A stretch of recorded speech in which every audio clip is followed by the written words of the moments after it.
I mean, it just now feels like Emily had. Lissa Kapust and Lori Siegel are sisters who shared the wrenching experience of cancer in the family. Way back, there were 3 sisters, and then in 1979, the youngest of the 3, Melanie, was diagnosed with ovarian cancer. When my sister was diagnosed, my response was disbelief. She was 30 years old, and I'd never known anybody of that age to have ovarian cancer. Melanie fought her cancer for 4 years, but died in 1983.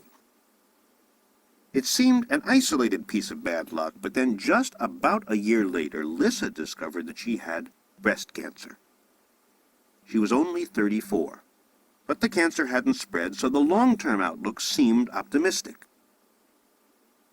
I actually had a radiation therapist who was tops in the field, wrote many books on breast cancer, and was very optimistic.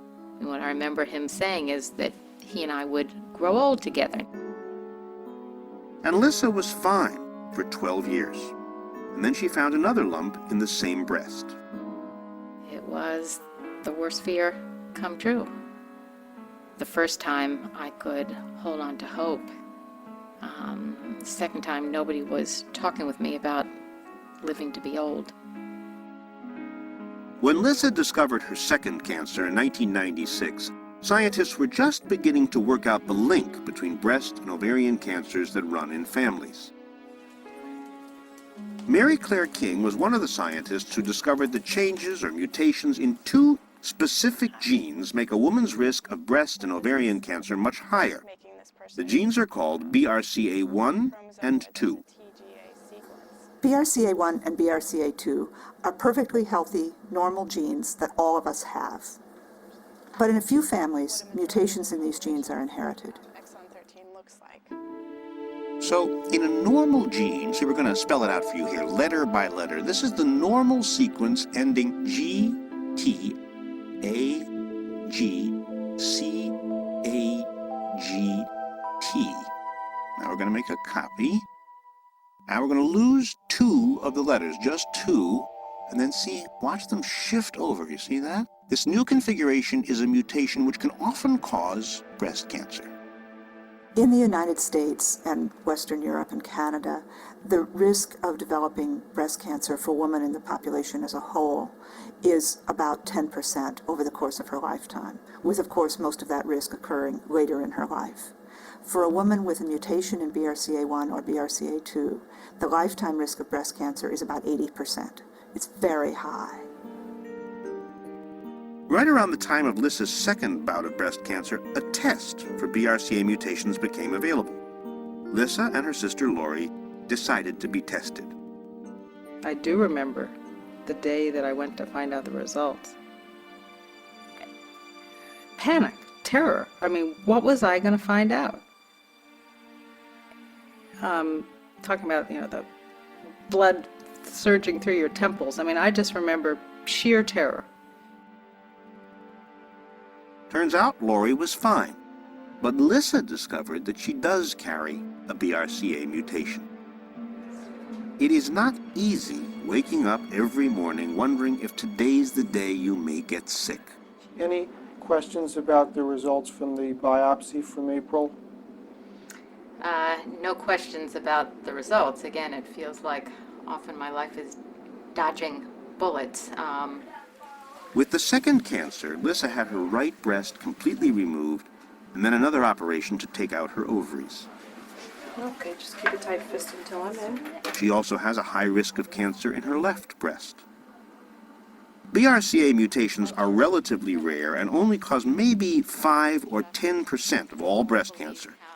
But knowing that there's a BRCA mutation in the family affects everybody.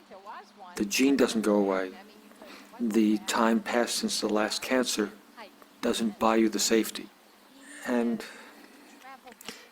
the consequences run through the family. And I suppose that for my daughter, who again has not shown any significant impact of this, the knowledge that there's a genetic component that she can't deny will, I'm sure, color her life in serious ways. Lissa's son, Justin, is 21. Her daughter, Alana, is 18. There is a 50-50 chance that each of them has inherited the BRCA mutation from Lissa. The only way to know would be to take a test. And when should they do that? When is the right time? I actually never really thought about it until biology this year when my teacher posed a hypothetical, supposedly, question to people saying, what would you do? Can you imagine what you would do if you were faced with a situation where you knew that you might have this disease that would be deadly or it would cause you to be sick, and you could do a test that you could find out whether or not you had it. And I was sitting there in class saying, maybe it's not so hypothetical. And then in her senior year of high school, Alana felt a lump in her own breast. I did have the whole, oh, it can't be happening to me, not yet, kind of thing.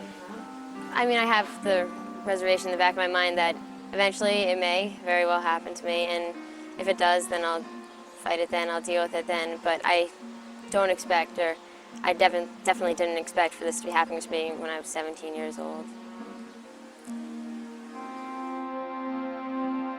Alana's lump was not cancer, and for now she doesn't want the test, because if she knew that she had the bad gene, she'd only have two options: the choice of removing her breasts and ovaries to try to reduce her risk, or just to be closely monitored and wait.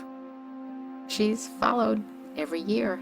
Seems a little young to, have to face that. On the other hand, it also feels like the belt and suspenders technique, and just have to do everything we can do. In the next 20 years, this family's predicament will become more and more common as more and more genes are linked to more and more diseases and more tests become available. But we will all have to ask, do we want to know? And when we know, can we live with an answer that says, maybe, but maybe not? Driving home from work today, I was tuned into public radio, and there was a professor of astronomy talking about a brand new telescope to look into the galaxies. And they're calling it the equivalent of the Human Genome Project. And I was thinking, not quite the equivalent of the Human Genome Project, because it's without some of the ethical, moral, angst, real people issues, where it's a bit of a roller coaster ride between, this is going to hold answers and hope and treatments and interventions and cure, versus it's not clear what this all means.